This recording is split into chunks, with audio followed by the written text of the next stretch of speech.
Well, first of all, what kind of mythical powers does a Sun Devil have? We got to consider that. Y'all don't remember the Georgia Southern game, do you? You know, I hope there's Bigfoot. I don't think there is. Like rat poison. All right, so It's Division I football! It ain't murals! It is the Hoppy Huddle. I'm Jake. That's Ed. We are back with another show for you. We are banging these shows out real quickly now because we've got the season approaching. We're not intramurals either, brother. And we have got for you today the Big Ten Part 1 preview. Just a reminder, make sure and like and subscribe and follow the show on all the platforms. Subscribe on YouTube, leave a like, leave a comment, let us know. Come join the show live. You know, you can ask questions. We'll respond to them. We'll put them on the screen, maybe. Somebody has called me Big Ten Ed, the other host of this show. I don't know. So maybe it's time for me to shine the next two podcasts. Big Ten Ed? Yes, you called me that about a month ago. Big Ten. Oh, maybe. Well, here's your moment of truth. Here we go. Let's talk Here's your moment of truth. Let's talk about the best football conference in America. Take that, SEC. Maybe. I don't know. We'll see how the season goes. It's kind of hard to tell. Yeah. Before the season starts. But the Big Ten is fascinating this year. We've got a lot going on. Lots of new faces at the quarterback position. Lots of teams trying to prove something.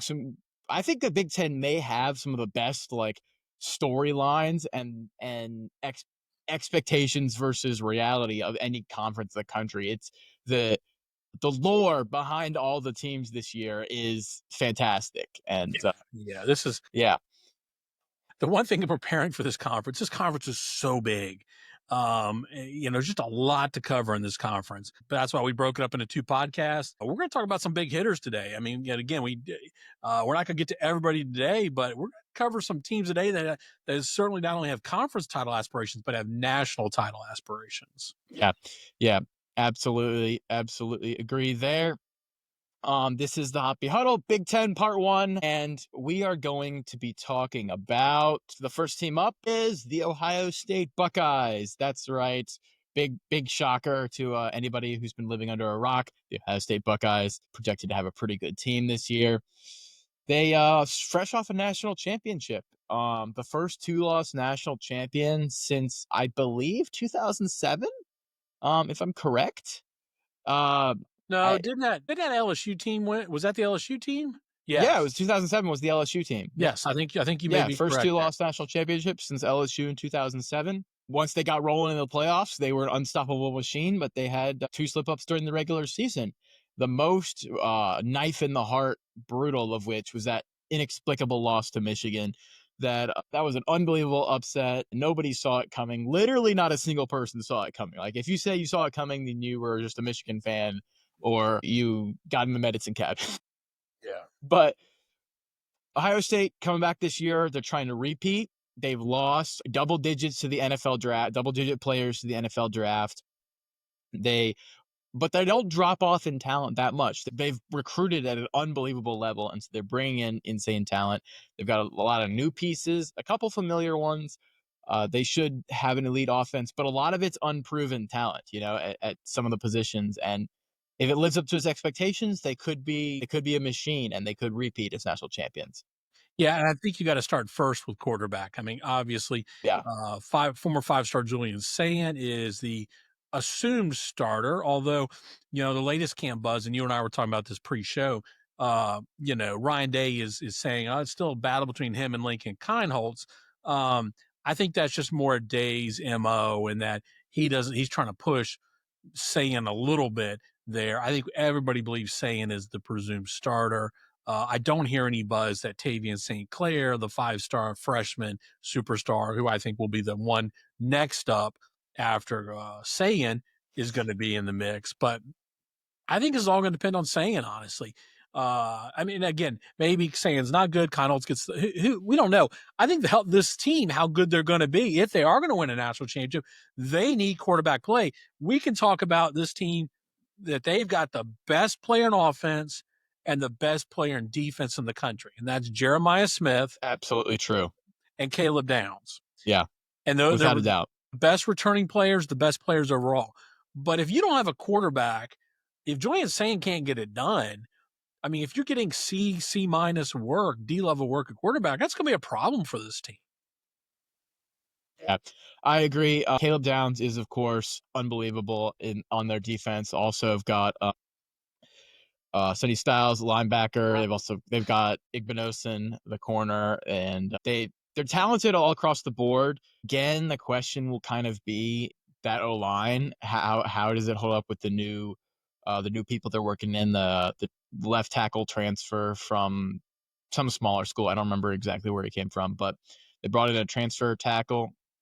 They got some new faces. They've got some recruited faces. And the D-line, especially along the D-line. It's going to be interesting to see how they've recruited well, obviously, but that unit was a senior-laden unit that all maybe could have gone pro last year, and they all came back to have it all, to win the national title. And they did, Jack Sawyer and company.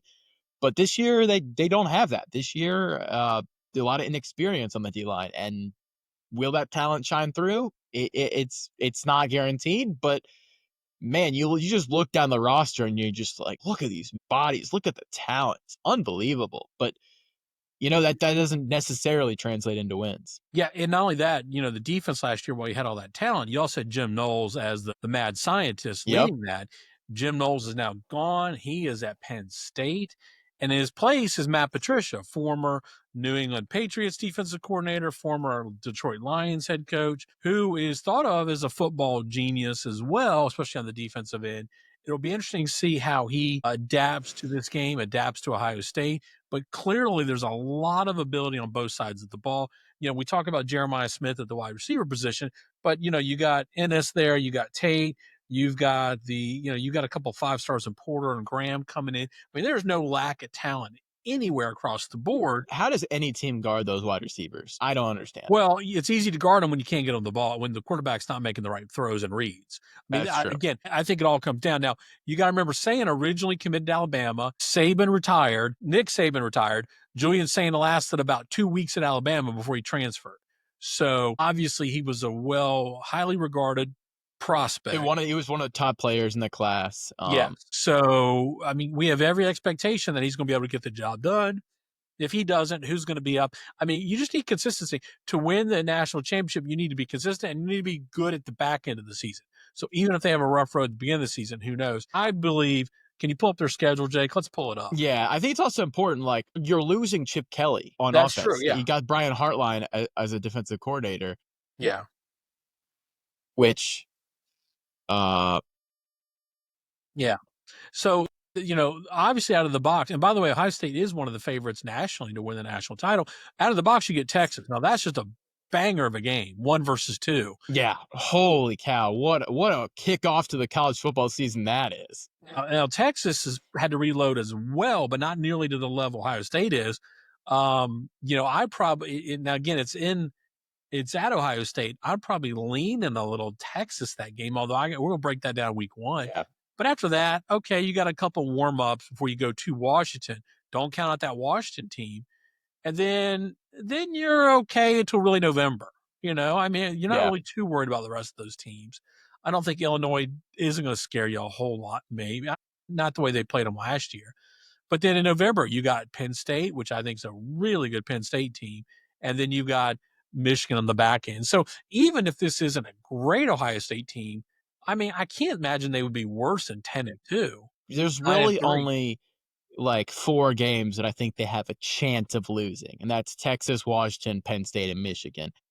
And Washington and Michigan are more on the low probability, but an upset could happen. Yeah. And Penn State and Texas are you're going up against huge programs and huge giants that are ready to go, and I could see them splitting that pretty easily. So this feels like a 10-2, 11-1 team more than likely. Yeah. Even with inconsistent, but you get inconsistent quarterback play, you never know. I don't think so. I think Sain's probably going to be okay in this job, even if he kind of has.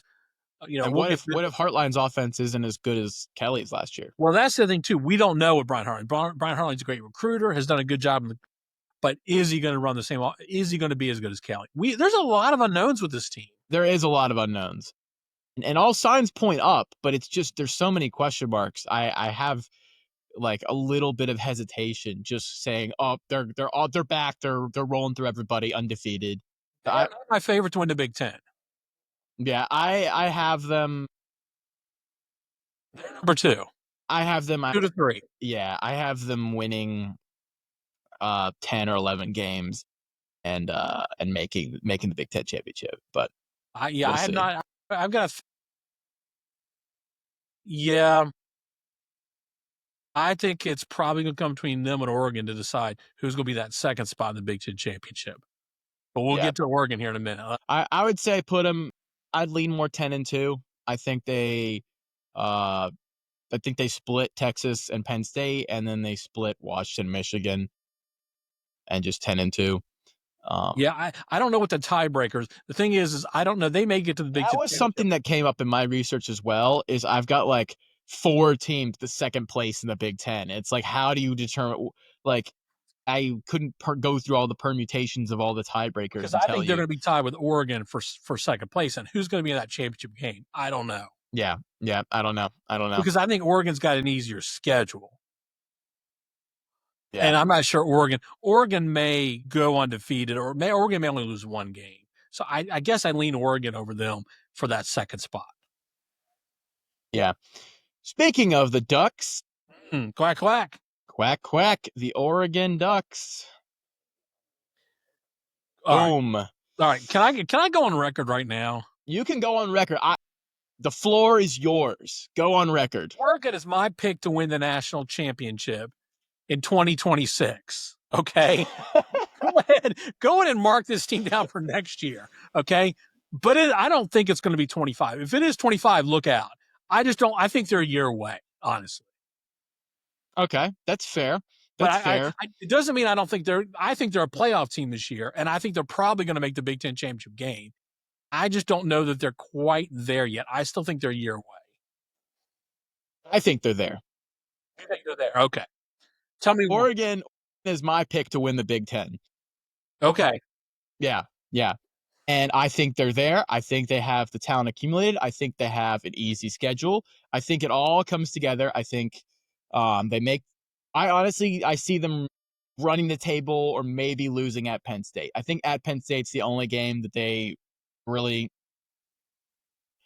they might not be favored in, and again, that'll depend on where the teams are at that point, but it's probably be a close spread.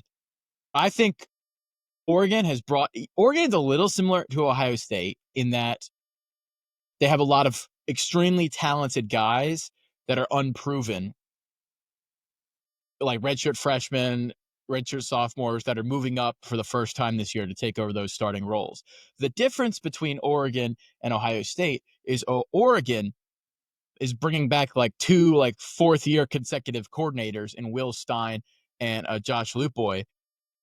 And that coordinator consistency, I think, is the difference there, because they know this team and this roster inside and out. And if there were serious problems at some of these positions that with unproven talent, I think they would have brought it in. Also, a little side note, look out, college football world, because the Biletnikoff Award may not be going to Jeremiah Smith. There's a guy in Oregon who might have something to say about it, and his name is DeCorian Moore. The returns on him on the wide receiver DeCorian Moore at Oregon have been unbelievable. He's a physical specimen, an absolute freak. He's an instant wide receiver 1 as a true freshman, and I think he's going to tear through Big Ten defenses. Man, you're just discounting Ryan Williams and Cam Coleman, aren't you? No, I'm not. I'm saying, obviously, I didn't list all those guys. Ryan Williams, Cam Coleman, obviously up there as well. So I hear you. I mean, here's my issue. First of all, I like Dante Moore. I think he's there. I think he's got a lot more upside potential than Dylan Gabriel last year. But I think Dylan did give them at least some consistency on a floor. I'm not sure. Dante's got you look at the schedule, Dante's got a little runway there to get going. Yep, exactly. But I just don't know to me, that's why I kind of joked that I think they're my team next year, because I think a season under his belt as a full-time starter in that offense will prepare him for next year. I just don't know if this year is going to be, I think a full year will get Dante ready for the next season to really shine. Obviously losing Evan Stewart. I think losing Evan Stewart was a big loss for this team. I think he's out for the year, right? Isn't he? I know he's injured. There's like some chance he could return for like maybe November, December, like end of November. I haven't heard of the most but recent. I wouldn't. I'm not counting him. I'm not factoring him into. But they don't have a lot of offensive. I mean, they're really low on offensive production returning. That's my biggest concern with this team. Yes, but receiver, they've got dudes. Like they're not dudes, lacking for bodies. They haven't produced yet. So I mean, that's one of the reasons why I don't think they're there. I mean, there are blue chippers now. This front seven is for real. I mean, you start with Uyunglele, they're going to be tough defensively. They added Bear Alexander in the portal as like a backup. Like, well, yeah, but he's been all over the place. I don't know. He's big, but I mean, he hasn't been consistent. But you look at the schedule, and I mean, you really are talking. I don't see any other challenges there. Penn State. Now, USC and Washington on the back end could give them some challenges, especially if USC improves. And I think Washington's a sleeper in the Big Ten. I agree. But I don't see where. I mean, this feels like an 11-1 team at worst. Could be 12-0, building off last year's. And I think they got a taste in the playoff what it's like. I think this team could make a run in the playoff. They're just not my championship pick, but they clearly are a playoff team, in my opinion, and will again contend for the big. Though they won the Big Ten last year, I think they'll contend for another Big Ten championship this year. Yeah, they're not my championship pick either. National champion. I have them. You think they're going to win the Big Ten for the second? I think they're going to win the Big Ten again. They're going to repeat. Yeah. I think the drop off from Gabriel. I think the drop off from Gabriel to Moore is going to be more pronounced. More pronounced. So I mean, I think Dante's incredibly talented, but we saw him in drips at UCLA his first year, and there were just some hiccups here and there. Yeah, you're right. But he has a whole year in the development in the system. Maybe so. I also think they could be a little similar in the way that to last year's Ohio State team, where if it all clicks and gets going, they could just start rolling through people. And that runway that they got the first 4 games before they play Penn State, I think that'll be really helpful. I don't expect them to bench Moore a ton in a lot of those games. Get him some reps, get him some practice, and get him a long runway leading into that Penn State game, which, I could see them losing, but even with the one loss, I still have them in the Big Ten championship game. Yeah. No, they're definitely my sky's the limit for Oregon this year. It really is. I mean, and I don't think, and it's not one of these things where you have to win it this year or the window's closing. I think the window's just opening up for this team. Yep. So 100% agree. You want to talk about their former Pac-12 team they used to play with? Conference mate. Yeah, let's talk about the Trojans of USC. Been a bumpy few years for Lincoln Riley at USC. Showing some signs of life last year. I'd say they were a little bit of a better team than their record shows. A lot of close losses, but so you can't get too caught up in the close loss stat. Second year for defensive coordinator D'Antoine Lynn. The defense certainly took a step forward last year. If they continue to take a step forward this year, I think that could really elevate UFC. If they kind of are the same as last year, I don't think that's going to be enough. They kind of got an easy schedule going forward at the beginning. Missouri State, Georgia Southern, at Purdue, Michigan State. Those should all be easy wins. At Illinois will be tough versus Michigan and then Notre Dame. That's a tough 3-game stretch right there. Mm-hmm. Especially the at Notre Dame game, which I don't know about you, but I have Notre Dame as one of the best teams in the country coming into this year. Michigan, we'll talk about them tomorrow, but they're not going to be a pushover. At Nebraska, Northwestern, Iowa, all games they should win, but at Nebraska, you never know. Iowa is feisty sometimes. At Oregon will be really tough, and then close out the year with UCLA. I kind of have them around. What do I have them at? 9-3, 8-4. Yeah, I think that's probably about right. it all depends on what game. Depends on if they can beat Michigan, Nebraska. Honestly, to me, those are the key games. Yeah. Those will swing the season. I think they're going to be better than people think this year. They lost again. They were the team that lost the most close games last year. I mean, besides Auburn, maybe. But honestly, USC probably deserved some of those games. I'm not sure Auburn did. No, Auburn deserved. But I mean, USC really they were right there. Maeva went 3-1 as a starter once they went to him. Now he's going to get pushed a little by this incoming 5-star Houston Longstreet. Riley may have a quick hook if he thinks a lot of Longstreet. Don't be surprised if Maeva's not getting it done, he'll go to Longstreet early because I think he believes in Longstreet for the long term. I like the talent of this team. First of all, you got to remember this team is also building for the future. They got the number 1 ranked recruiting class for 26. They need to win this year to keep that class intact. So I think there's going to be a lot of pressure to win. I think they beefed up the defensive line. They brought in Jarrett from Georgia. They brought in Silver from Kentucky. The defensive line transfers are going to be huge because that's been a problem consistently for USC for a couple of years. Well, and I think that fits for with the Big Ten Conference. They needed a little bit better on the defensive line. Their returning production was just not very good. So I think those were a couple of key pickups. The schedule isn't great because you can't sleep on Illinois. Nebraska is going to be tough. Iowa's always just feisty. At Oregon, there's a lot of there are losable games. It's a tough schedule. But I think I kind of like them on the upside. They're one of the teams I think are going to probably be better than the 7-5. I think 8-4, 9-3 at most. I think the Notre Dame, you're probably going to count losses at Notre Dame, at Oregon, and then you're probably going to lose either one more somewhere else. Illinois, Michigan, Nebraska, probably is one, maybe two of those. Yeah, I tend to agree there. If they can get to 9 wins, I think that'll really help keep that recruiting class together. And if 9 they can wins keep that schedule keeps them on the fringe of a playoff spot. Yeah. Depends on who that other losses to. Right, and depends on the layout and stuff. Yeah. But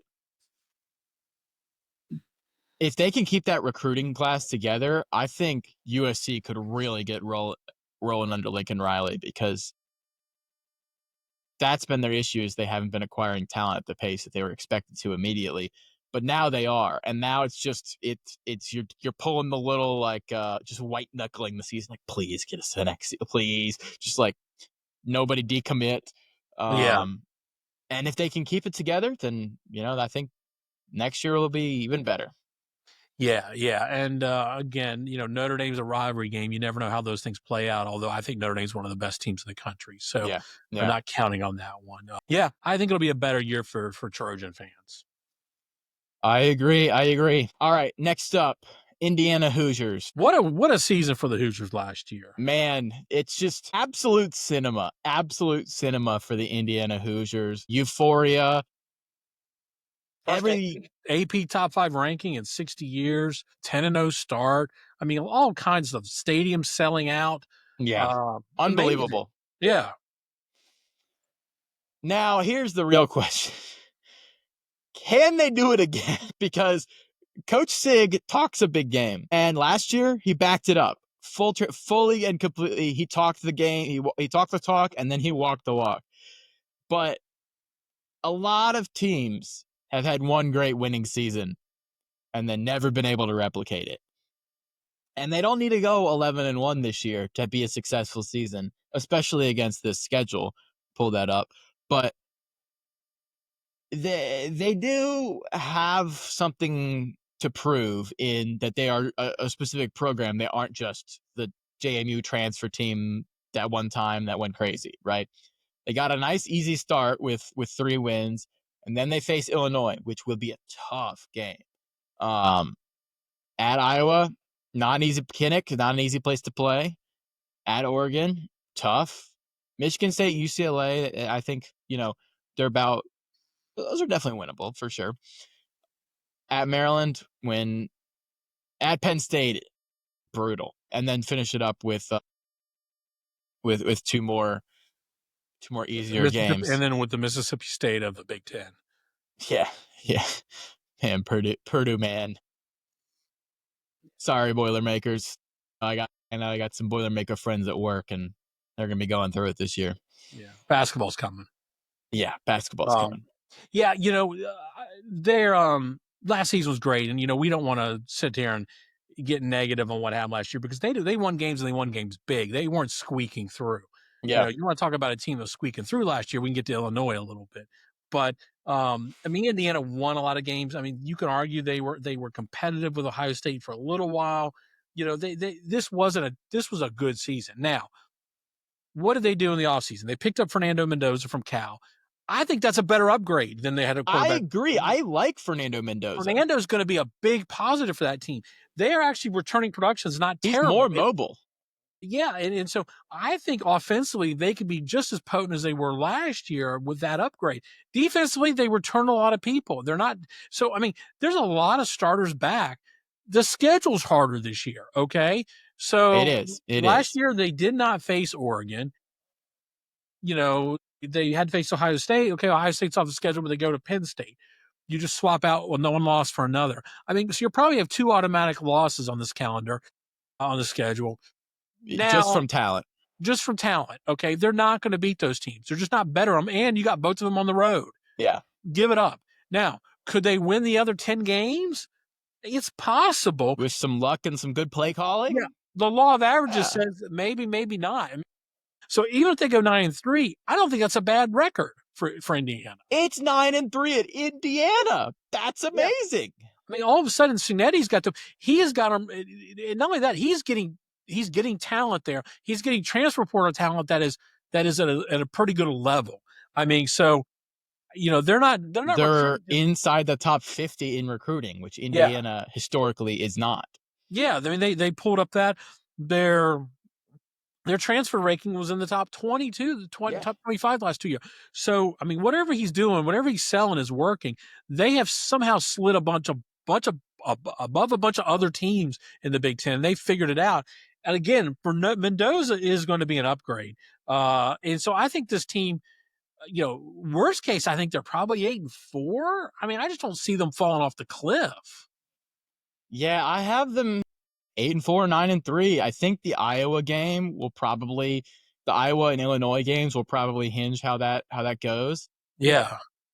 Just because those are not bad teams that are just pushovers, but I think with they got some good players on defense. Like they bring back some lot of dudes on defense. Pons, the corner, Nikhil Kamara, the edge. Like they've got some dudes. They retained their offensive line, where I know a lot of guys are trying to get them through the portal, and they really spent to keep their O-line. And the O-line, except against that elite Ohio State D-line, was solid all year last year. And no, I don't expect them to be in the playoffs this year. I don't expect. I don't think so. No, you would need some insanity to happen and them to upset one of those big boys. But I think they'll have a solid year. I say 8-4, 9-3. I lean 9-3 just because I think they run like a smart, like snappy, like competent program and team. And like in a game versus Brett Bielema and Kirk Ferentz, I take the more dynamic Coach Sig in a toss-up situation. And so that's why I tend to lean 9-9. Yeah. So no, this will be, I think, another good year. Yeah. Yep. Next up on the docket, we have the Iowa Hawkeyes. Now, hey, their offense is going to be better this year. Wait, have you heard that before? Okay, it was better last year. Full transparency. It was better last year. Their passing offense was 130th out of 136 Division I teams. I didn't say their passing offense was better. Their offense was better. Like 70. Okay. Yeah, 72 out of 136 teams. That's better for Iowa. Okay, that's better for Iowa. Oh, there's some pain I'd rather watch drive. So, hey, they've got Gronowski coming in. Gronowski's coming. All-American FCS corner. Of course. Mark Gronowski. Yeah. From South Dakota State, the Jackrabbits. They've got, of course, a good offensive line. Now, he had crazy numbers at South Dakota State. So he did. But here's the deal. They just don't produce any sort of wide receiver talent. So how is he going to? He may be talented. Now, if he went to Miami or to Ohio State or LSU, I would think he could put up those kind of numbers. Who's he throwing the ball to? 4 tight ends? I don't know. I mean, hey, look, you can throw the ball to the running backs. Yeah. Right? I mean, Jacob Gill is their only decent. He's even, okay, I guess. I don't know. They've got that's not solving their problem. They've got a feisty defense. They've got some they got some age and size along the defensive line. I think, and also like they lost a lot of starters though. They have. Say what you will about Kirk Ferentz. You can usually count on him to win 8 games, which is what I have him at. 8-4. Not so fast, my friend, as Lee Corso would say. Really? This schedule, maybe 7-5. Maybe 7-5. This is a 6-6 to 7-5 at best. This team, this is going to be a big. They did not win the schedule draw this year. Go look at that schedule. Yeah. Yeah, they you play. You have the schedule up, or I don't have it. I don't have. Okay, play. So they play at Iowa State. Okay, I think they're going to lose that game. Yeah, they play Indiana. They play Penn State. They play Oregon. They play at USC. They play at Nebraska, and that's assuming they beat Minnesota and Michigan State. I mean, it's not a favorable schedule. I think they beat Minnesota and Michigan State. I don't know. I think you lose one. This is a 6-6 team at best. Yeah, I don't know. I'm lower on Iowa. Some of the teams they're playing against, I'm just lower on. I'm lower on Iowa State. You're lower on Iowa State? Yeah, we'll get to that. Oh, the big Big 12 Kool-Aid. Indiana. It's not Big 12. I'm lower on Iowa State. Okay, so let's say Indiana will be a loss. Penn State's a loss. Oregon's a loss. USC's a loss, and Nebraska's a loss. That's 7-5 at least. And I think they drop another one. Yeah, maybe you're right. I mean, 7-5, I think, is the most likely scenario. I think they were the beneficiary last year of a good schedule. I think this year the schedule just turns on them. We'll see. I don't think Minnesota. You trust in Kirk Ferentz. That's the bottom line. Look, he's remarkably consistent. He is. He has been. But this was in the Big Ten West days. Those days are over. Yeah, I don't think anybody's told Kirk Ferentz that. So, I don't know. We'll see. It'll be interesting for sure. Iowa is always one of those teams where like they're not fun to watch, but I like watching. Like, oh man. They're kind of a meme, but I think Kinnick is a tough place to play. It's one of the better home field advantages in the Big Ten. It is. That's definitely when they wave to the little people up in the hospital. They do wave. They do the wave. But yeah, I think you're probably right at 7-5. Minnesota. Speaking of the Golden Gophers, Minnesota, they're still rowing the boat with PJ Fleck. Honestly, kudos to PJ Fleck because I thought he would be gone by now. I thought he would. It's just like every year you go through your Big Ten preview. It's like, did Minnesota? Nope. PJ Fleck's still there, still trucking along, 7-8 wins. Like they went 8-5 last year. Good for them. They have Drake Lindsey at quarterback, an unproven redshirt freshman. So who knows? They're going to run the ball a lot because that's how PJ Fleck rolls. I think they have Darius Taylor as the running back coming back. They've also got the safety, Coy Perch, who's really, really strong and solid. He's talented, yes. Yes, he's very talented. He's going to be an NFL draft pick for sure. And yeah, I mean, they've got same OC, same DC, 8 wins last year. The schedule starts with Buffalo and Northwestern State at home, then at Cal. Should be 3 wins right there. Then you got Rutgers at home, and you go to Ohio State. So that could be probably 2 losses would be my guess. Purdue at home, and then Nebraska at home. So Purdue's another win. Nebraska probably a loss, but you never know. Nebraska, very well known for closing out easy wins. Oh wait, no.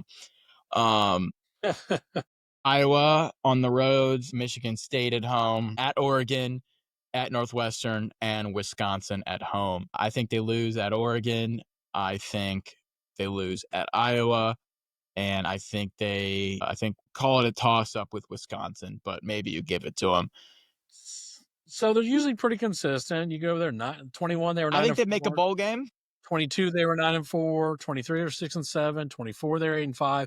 This feels like a 6 and 7, 6 and 6, 6 and no, I think 7 they're and probably 5, 7-5, maybe 7 and 5. Yeah, they're probably going to beat a few teams. Depending on how you think Wisconsin's going to be. Yeah, well, I think Wisconsin's going to be bad.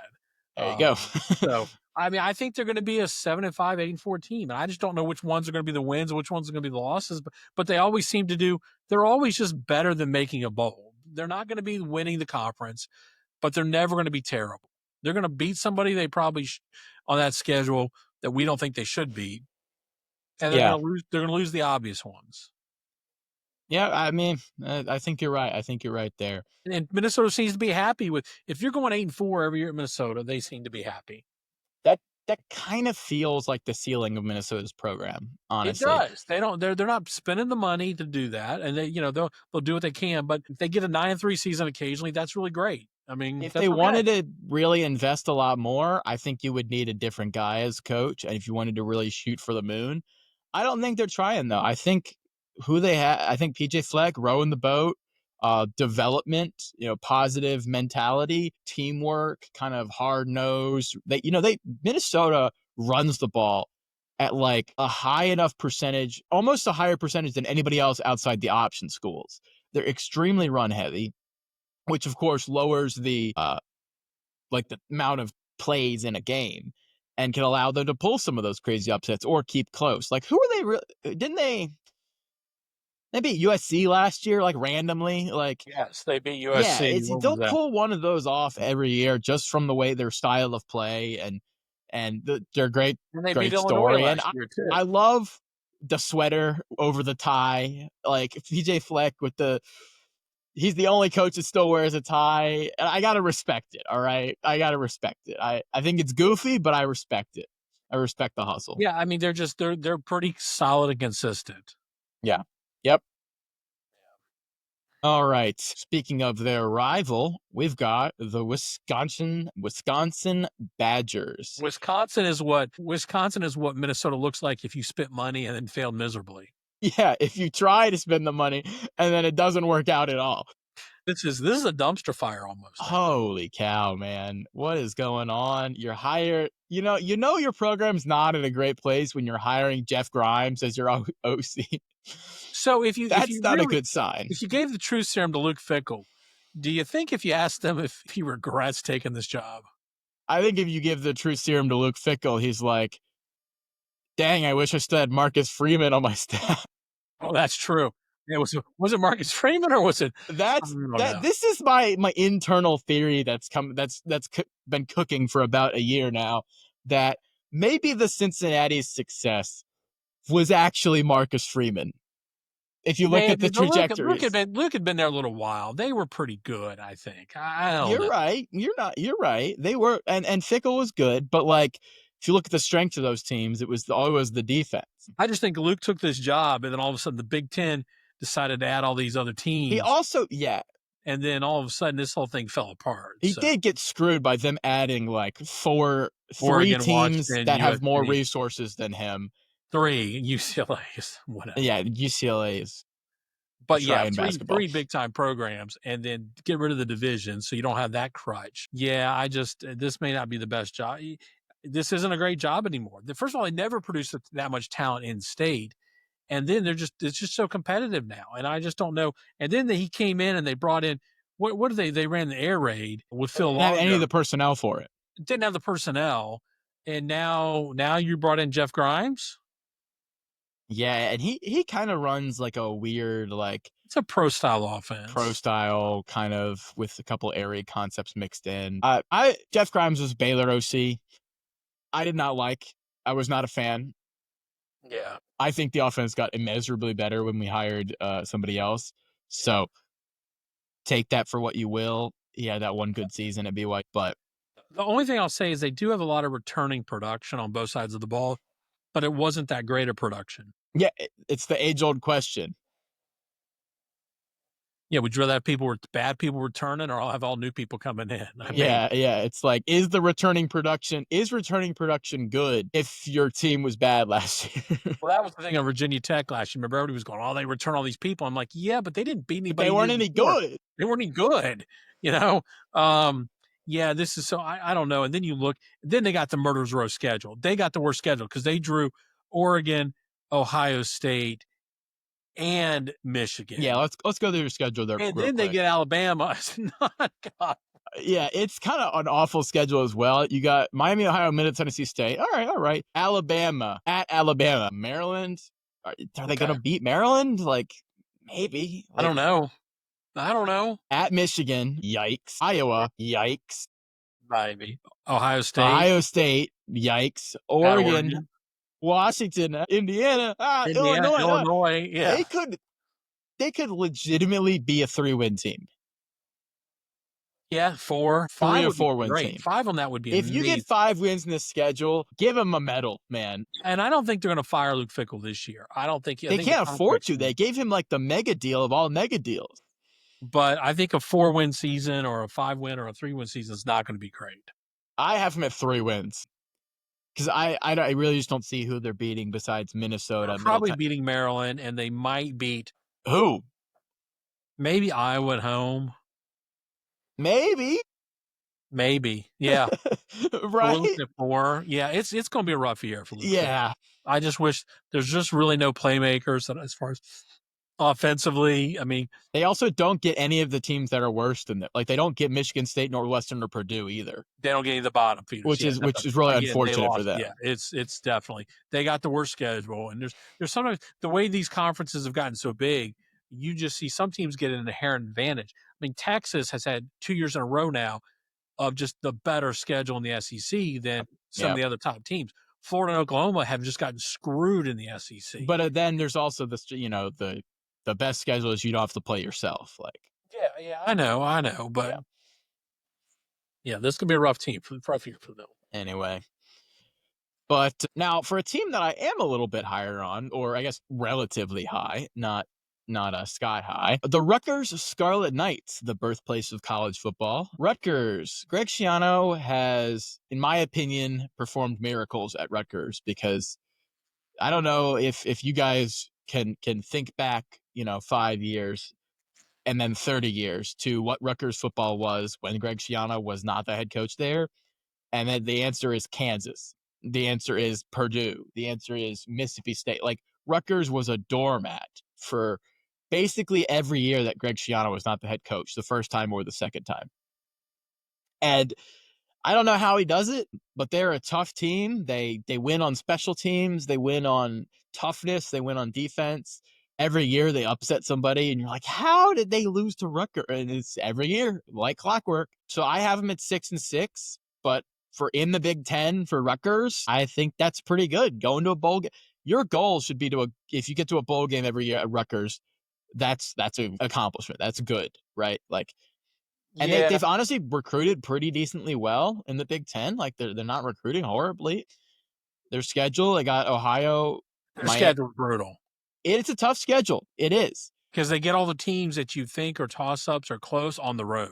Yeah, it is. It is tough. I believe the last 3 years have been kind of, the proof is in the pudding for Rutgers. And I don't have reason to stop trusting Greg Schiano now versus some of these other teams. I think there are reasons not to trust them. Well, last year the schedule flipped, and they got a lot of those teams at home. They were able to go 7-6. I think this year's a little tougher. I mean, you got to go to Minnesota, to Washington, to Illinois. You do get, but the home games are Oregon, Penn State. I mean, you still got to go to Iowa State.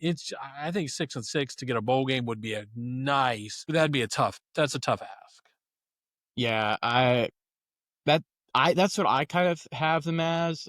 3 wins off the bat: Ohio, Miami, Ohio, Norfolk State. I have them losing to Iowa, and then I have them beating Minnesota.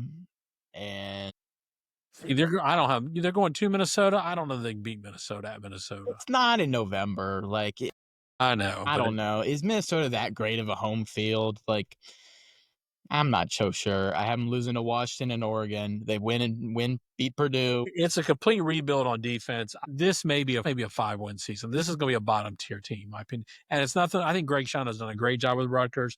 I think they continue to surprise just because they don't have that name. They're not going to be a top 10 team, a top Big Ten team. This is just. I mean, they're not, but they've bring in some good transfers on defense. Eric O'Neal from JMU. Yeah. Their offense is bringing a lot of people back. They've got CJ Campbell, Ian Strong. Like, they've got some guys. So it'll be interesting. That closeout, Ohio State, Penn State is rough, but I think 6-6 is achievable, and I just believe in Rutgers more than some other people. So. All right. So, and last up, we have Maryland Terrapins. What are your thoughts on the Maryland Terrapins? I think Mike Locksley will be looking for a new job at the end of the season. You think their number one overall edge rusher commit is going to stay through the season? No. They were 4-8 last year. They finished the year 1-8. I mean, they're going to get 3 quick wins out of because they're playing nobody in the first 3 weeks, and then I'm not sure they're going to win another game. Even the few games that they have that they could win are on the road. There's just the returning production is at the bottom of the country. They weren't that great last year. They weren't that great last year. Yeah. So that's the opposite of the question. It's like you have no return production and you weren't good last year. They weren't that good. Exactly. A lot of the stars transferred out. This has got the only team that's going to be worse in the Big Ten, I think, is Purdue. And unfortunately, they don't get to play Purdue. So the run game was ineffective last year. The offensive line isn't very good. I just don't see a lot of positive things when I look over all this roster. I'm sorry, I don't have that. I'm looking over everything. I don't know. Yeah, their best unit's probably the secondary. They've got some decent safeties, but I don't know. Yeah, Joyner's not bad, but there's okay players, but they're just not able to compete with some of the other teams we talked about. I also I don't see anything on their offense that leads me to believe they're going to be able to score a lot of points. No. Which you have to do in order to win games. So. No. I wish I had better news for Maryland fans, and this is a program I just got to wonder, at some point in these conferences, they're so big, somebody's got to lose games. When you have the Oregons and Ohio States and the Penn States and Michigan, there has to be teams at the bottom. Not everybody's going to be 8-4, 9-3. I think Maryland's just one of those teams. There's just not a high ceiling. I think there's potential at Maryland to upgrade their program. There's no reason they couldn't be a Minnesota, a Wisconsin. They couldn't be at that level if they got the right coach and they got all aligned as an administration and they really tapped into the DMV area. But I haven't seen it seems like they just care way more about basketball, and which is okay. Which is fair. They get expensive players in basketball. They buy good players. They buy good transfers. They get good recruits. They really invest in their basketball program. Yeah, and we need basketball programs, and that's good. But aside from that number one edge rusher that they got committed for next year, I just don't see them investing insanely into their football program to the level that they need to. And being aligned to compete towards the middle and upper parts of the Big Ten. We look back, and Locksley had a couple good years there, but it was when Tagliavoa to his brother, Talia was there. Without Talia, they've been pretty bad. Yeah. So yeah, it'll be interesting. I think the 2 kind of Big Ten games they have the best chance of winning are the Wisconsin game and the Michigan State game. If they win those, they could go 5-7. So I guess there's a path where then maybe they also, maybe upset UCLA or Nebraska and get to a bowl game. You have low opinions on Nebraska. You and I are going to very differ tomorrow or 2 days when we talk about Nebraska. Well, I don't necessarily have low opinions on Nebraska, but there's some scenarios where it's not impossible that they get to a bowl game, but I wouldn't be counting on it if y'all were a Maryland I wouldn't fan. be making Christmas or New Year's plans for Maryland. I don't I Figure out don't where the see it basketball happening. team's playing on that holiday tournament. Yeah, I don't see it. But All right. Well, come back on Tuesday Tuesday. night. Then we're going to talk about some teams that I think have got a lot of potential in the Big Ten. Michigan, Nebraska, Washington. We're going to talk about who's got playoff potential out of those. Oh man, there's a lot of variance in the next couple of teams we're going to be talking about where it could go really right or really wrong. Yes. Today Illinois. We got like 3 or 4 of those teams there. Yeah. One of those could surprise us and get in the playoffs. I think multiple may. That's a teaser. You never know. I do think today we kind of talked about some of the top end and some of the bottom end, and tomorrow we're going to hit a lot of that second and third tier of the conference and see kind of who's gonna compete to be that weird team that like almost qualifies for the Big Ten championship.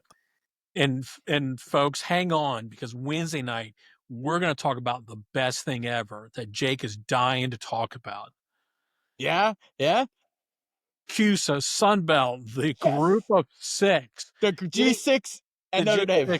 And Notre Dame. It's just going to be Jake's show. I'm just going to chime in occasionally, with a few. You know me. It's G6 Jake, all right? I love the Fun Belt. I love Maction. I love CUSA. I love Paction. That's the Pac-12. Yes, that's what we're going with. Whatever they are, yes. And I also love, I love the independent Notre Dame. I'm a sucker for the wild and weird, and we're going to be touching on. We're not going to hit every group of 6 team. Oh, goodness, we got to keep this an hour. That would be impossible. But we're gonna touch on some of the bigger group of 6 teams. Jake's going to talk for 55 minutes, and I'm going to get a little nap in. So come on, I know you've got opinions. But we're going to get Big Ten. We're going to get all those guys in, and then later in the week we're going to cover America's football conference, the Big 12. We'll get them later in the week into next week. The most competitive conference in America where anybody could win. Anything can happen. Any given Saturday. We got some good stuff to cover next week and after. Then we'll get to the conference that has the most propaganda short of the Chinese Communist Party of the SEC. All right. I don't know if you've been to the Midwest, but the Big Ten propaganda is pretty real too. All the conferences do their propaganda. Oh, yes. But I just love picking on the SEC. So we got a lot of fun the next week and a half. We're going to have some good podcasts. Y'all like and subscribe to the podcast. Yes. Send us some comments, chat, send Jake some emails. Anyway, looking forward to the next week or so. All right. Thank you guys so much for watching. Make sure, subscribe, like you said, and good night. Good night.